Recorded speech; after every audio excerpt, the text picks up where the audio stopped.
Hey y'all, it's Disco here. Just want to do this video to talk about artist trading cards and, by extension, ACEOs, which stands for Art Cards Editions and Originals. What they are, what they aren't, and show you a few off and talk about why I like them. Artist trading cards, or ATCs for short. You might hear some people refer to them as ATCs. And ACEOs are pretty much identical. They're going to be the same size. You can use the same materials. The only difference is with ATCs, with artist trading cards, those are primarily for trading or for giving away. Trade with other artists or hand them out. You know, if you do like a vendor market or an art market, or somewhere where you kind of have like your own little table set up, you can use them as kind of like your business card in a sense. And then there's ACEOs, which are for selling, for money. You can still trade them, but at that point it becomes an artist trading card, I guess. So whatever. But that's kind of the main difference. An ACEO, because it has editions, originals, is for selling for profit. An artist trading card for trading. Simple as that. So what makes something an artist trading card? Well, it has to be 2.5 inches wide by 3.5 inches tall. It can be made of pretty much any material you want. You can use paint, crayon, colored pencil, ink, watercolor. Doesn't matter. What really is important, what sets it apart from everything else, is that it be 2.5 by 3.5. So here I have a collage card that I did. This is a magic card, as you can see. Standard playing card size, 2.5 by 3.5 inches. And you can see it pretty much disappears. There's a little bit on top, but it's otherwise the same size. Some of the first ones I made were collages like this. This is another one. I basically just took one piece of paper or a picture, cut it up into strips, rearranged them, did some cool stuff with it. So, some of the first ones I did were collages like these, but then I also had some digital art ones. This is just stuff I made in Photoshop, but I really liked it, so I thought it would make a cool card. It's not on the thickest of paper. It was pretty cheap to get it made, so that's kind of the cool thing about it. Is that even if you do digital, they're pretty cheap to get printed. I did collages at first, and then I did start moving on to hand-drawn, hand-painted ones. These are all individual cards. I'm not going to show all of them, but just want to show a few to give you an idea of what they're like. But they're cool because, like, any art you come up with, you can do on these. If you have a Dollar Tree nearby, you can buy these cheap little $1.50 frames, $1.25 frames. They're not the sturdiest, and they don't have the little thing on the back to hang them. And in fact, you can see it is otherwise kind of flimsy, but for something you can just kind of like put on your desk, and it does have glass.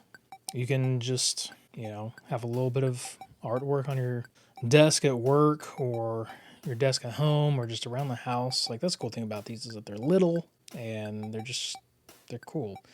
If you start making your own, you sell them, they're easy for people to take home. It's not like having a giant 4-foot by 4-foot canvas. Especially if you get into it, there's a lot of communities of like people who trade them online or will sell them on eBay or Etsy. And, it's just a lot easier to ship. You can throw one of those in a regular envelope, send it out the door, and that's it. Costs you whatever the going rate of a stamp is. So, some people do ship theirs in one of these things, which is a top loader. You just open up the top and slide it in.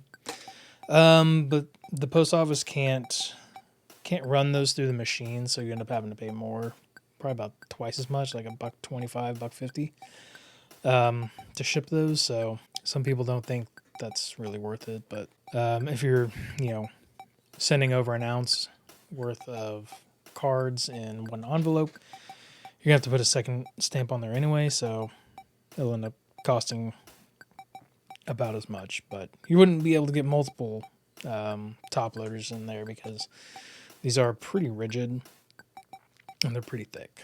So these are a few that I've done that just kind of give you an idea of what you can do with these. So this one is graphite with acrylic marker. I kind of splattered onto it. This one is ink and acrylic marker. This first set I did, I think is really cool. This is kind of how I do most of mine these days. I'm primarily an abstract artist, so abstract landscapes. Just because I'd seen a few artists who were doing that and it seemed really cool, and I really like a good landscape. So I'll show you these.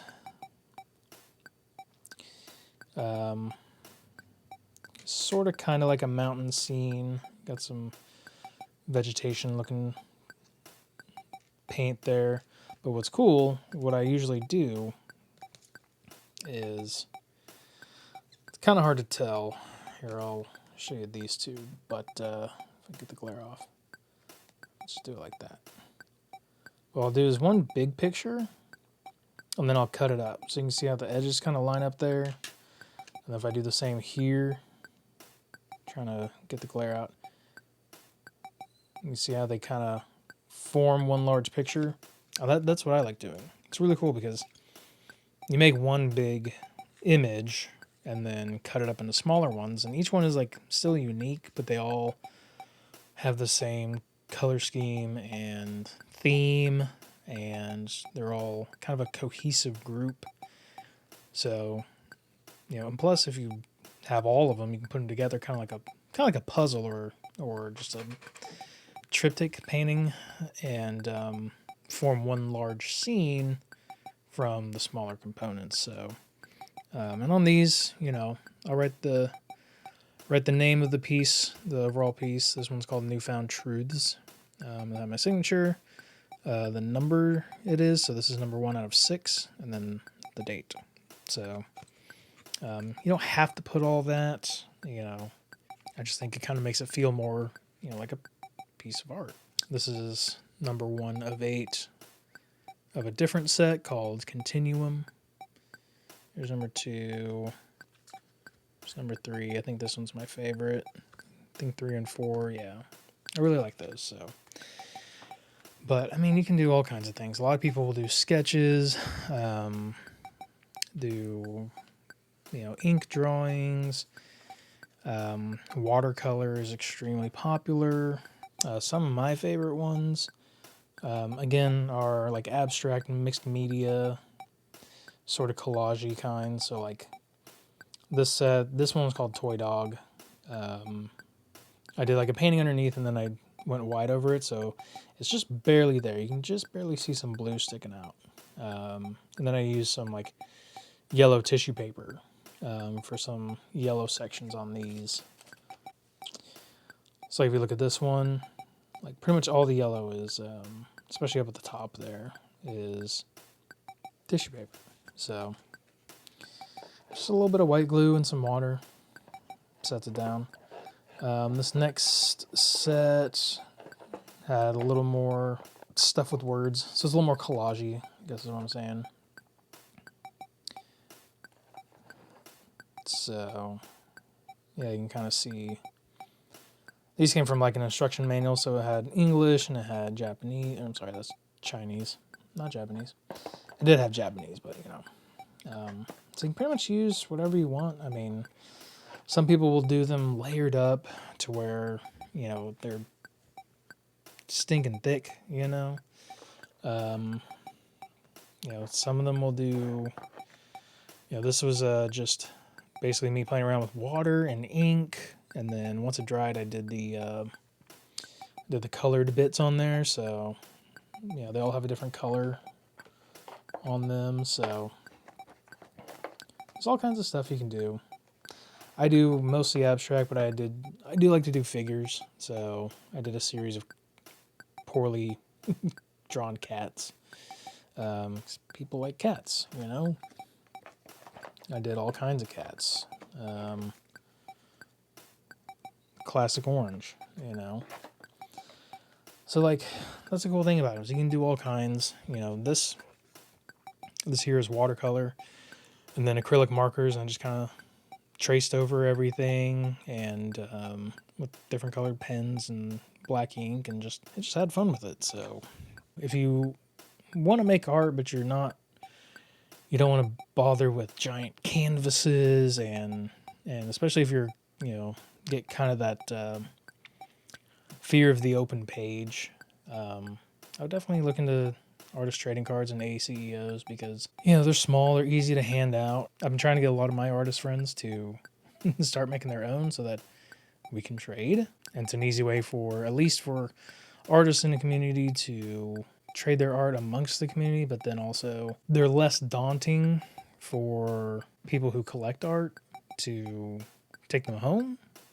Someone can order one online, super cheap shipping. You can hand them out. I mean, you can sell them at like open air markets. People could literally put it in their pocket or in their purse, and they don't have to worry about a stinking huge canvas that they have to go put in their car and then come back or carry around. But if you've been wanting to do art, I mean, definitely check them out. They're fun. If you have a Hobby Lobby near you, which I get it, I'm not a big fan of them either. They actually sell packs of artist trading cards. I had to go get some, but they look like this. They're in the papercraft section. Yeah, you get 25 cards for $1.29. It's not bad. You could buy watercolor paper, or like Bristol works pretty good, which I just did a set. This is from a set of 12 called the Eternal Now. There's really watered down paint, really thick paint, ink, liquid acrylic, tissue paper, splattered paint, pencil. So something like Bristol could work really well. Bristol is going to be very smooth. Something like watercolor is going to have a lot of like texture to it. So, you know, if you have an artist friend, ask to borrow one. But either way, like, pick one. You can't go wrong. You're basically going to have a lot. I mean, even an 8.5 by 11 sheet of paper, you can get 8 out of a regular 8.5 by 11 sheet of paper. 2 rows of 4, 7 inches by 10 inches. Yeah. So you can get a lot out of a single sheet. You can get 8 out of a single sheet of regular old 8.5 by 11. So don't go too big. Or, you know, this was a pad of watercolor paper. What is it? $2. 4 inches by 6 inches. So you can get 2 cards out of that. Yeah, I would say get something like this. So even if you don't like it, at least you're not out that much money. I mean, $2 ain't bad. So yeah, check it out. See how you like it. And if you do make some, let me know in the comments.